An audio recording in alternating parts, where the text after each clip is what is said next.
Lungdamna Laisiangtho Amaute alian sagi aneu som lenga pan som ni chang Kamsang zuautheite hong pai ciangin na kikem un Amaute in tuuvun silhin ngia hangsan bang ahi uhi Amaute gahin na khentel thei uhi Lingkunga leenggah kilo ngei loa sialtalling kungah theigah kilo ngei ahi hiam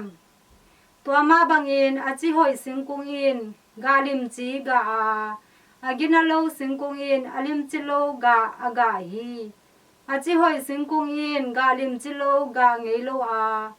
gina lo singkung in zong limci ngei kehi limci lo singkung peuhmah kiphukin mei khoka kikhulhi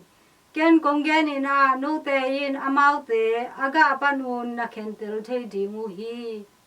hi in topa Lungdamna Laisiangtho hi Kristu topa na tunga phanna ta hen